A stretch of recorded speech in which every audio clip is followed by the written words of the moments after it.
discípulo, pescador, pedra firme do Senhor, testemunha do amor, és o nosso intercessor. Quando no mar da Galileia te chamou, as tuas redes sem pensar abandonou. Nestas águas não mais pescar, mas agora Amados irmãos, amadas irmãs, seja bem-vindo ao nosso encontro semanal com a Palavra de Deus. Eu sou o Padre Henrique e este é o podcast Sementes de Deus na Terra. No próximo domingo, dia 29, celebraremos a solenidade de São Pedro e São Paulo, as duas colunas de nossa igreja. Celebrar São Pedro e São Paulo é celebrar a vida da igreja na sua totalidade.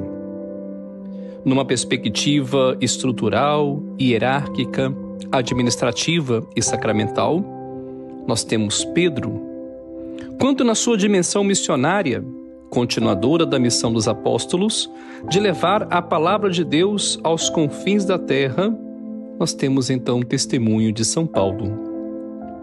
Esta festa não visa apenas destacar os feitos destes dois grandes santos da igreja, mas o próprio Cristo, que os escolheu e confiou-lhes tão árdua missão que é a de serem as bases, as colunas de nossa igreja, que nasceu e se sustenta sob estas duas colunas, uma coluna estrutural e uma coluna missionária.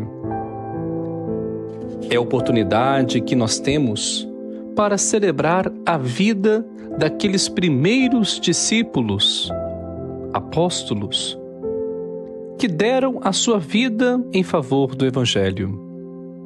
Tanto Pedro quanto Paulo se aproximam da nossa realidade pelo testemunho que ambos dão a todos nós. Em Pedro nós temos o testemunho da fragilidade, mas que com perseverança e confiança em Cristo toma consciência de sua missão de continuador, de primeiro bispo de nossa igreja, para assim levar o Evangelho a todos os cantos da terra na sua dimensão estrutural e hierárquica. Em Paulo, nós temos a dimensão missionária. São Paulo traz para nós o elemento humano da conversão. Antes perseguidor de cristãos, depois do encontro com Cristo, ele passa a ser um árduo anunciador da boa notícia do reino. Se hoje nós temos a alegria de podermos professar a nossa fé em Cristo, devemos então, tanto a Pedro quanto a Paulo, devemos a missão que ambos desempenharam nos primórdios de nossa igreja, celebrar então a vida e celebrar esta festa tão importante para nós. No Evangelho deste domingo, Jesus então, através da narração do evangelista Mateus, leva os discípulos para a região de Cesareia de Filipe, isto é, ele se afasta com seus discípulos de Jerusalém, o centro do poder político e religioso de então, para ali descobrir se de fato sabiam quem ele era e qual era a missão que tinham como discípulo. No Evangelho de Mateus, no capítulo 16, versículos de 13 a 19, traz para nós a seguinte mensagem. Naquele tempo, Jesus foi à região de Cesareia de Filipe e ali perguntou aos seus discípulos: quem dizem os homens ser o Filho do Homem? Eles responderam: alguns dizem que é João Batista, outros que é Elias, outros ainda que é Jeremias ou algum dos profetas. Então Jesus lhes perguntou: e vós, quem dizeis que eu sou? Simão Pedro respondeu: tu és o Messias, o Filho do Deus vivo. Respondendo, Jesus lhe disse: feliz és tu, Simão, filho de Jonas, porque não foi um ser humano que te revelou isso, mas o meu Pai que está no céu.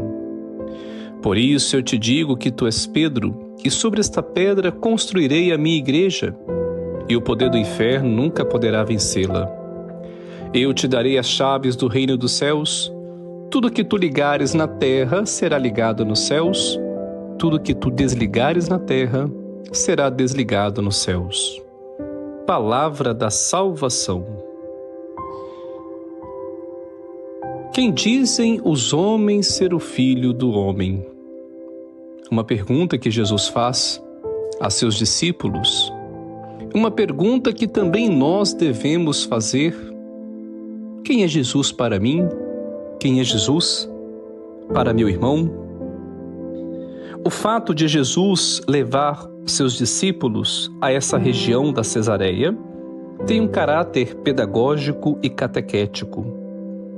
Muitas vezes, quando estamos muito envolvidos com alguma situação ou próximo de algo, nós não conseguimos visualizar na sua totalidade.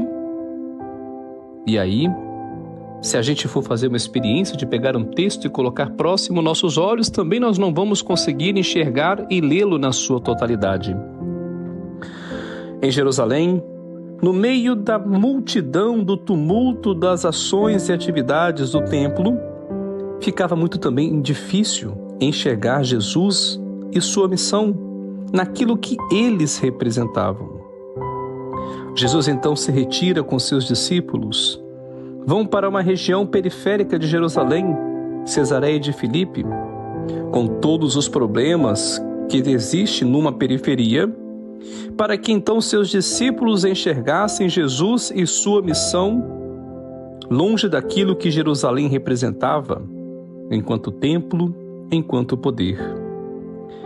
É nesse contexto, em Cesareia de Filipe, é na periferia, é na vida cotidiana, que Jesus então faz a pergunta: quem dizem os homens ser o Filho do Homem?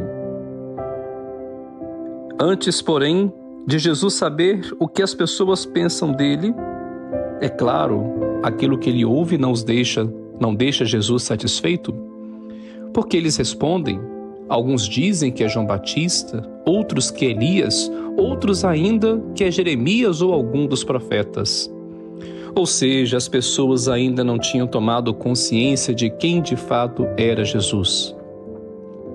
Por isso que Jesus direciona sua pergunta para Simão Pedro, e este responde prontamente como uma profissão de fé: Tu és o Messias, o Filho do Deus vivo.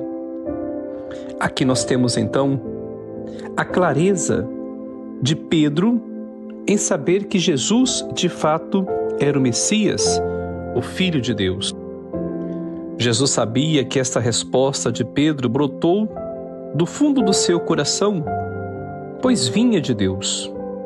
Assim sendo, Jesus então confia a Pedro uma árdua missão de ser a base da igreja, que nasce então apostólica, missionária, e se expande pelo mundo fiel aos princípios, à sua base. Esta base é o Evangelho, o reino de Deus, tudo aquilo que Jesus anunciou, testemunhou e construiu com suas falas, com suas atitudes, com gestos concretos.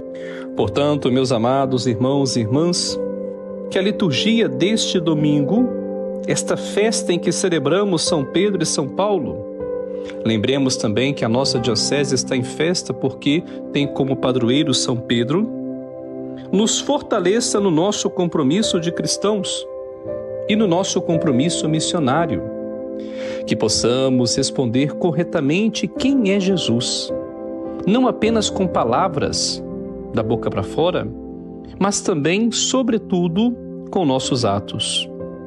Vamos dizer quem é Jesus verdadeiramente, se as nossas ações refletirem o que ele ensinou e viveu, ou seja, quando nós testemunhamos. Talvez muitos de nossos irmãos ainda vão ficar dando respostas insatisfatórias a esta pergunta e seguindo Jesus de modo equivocado. Mas isso não pode acontecer conosco, porque nós buscamos estar comprometidos com a nossa igreja e comprometidos com o Evangelho. Deus abençoe a você e a toda a sua família. Até o próximo programa Sementes de Deus na Terra.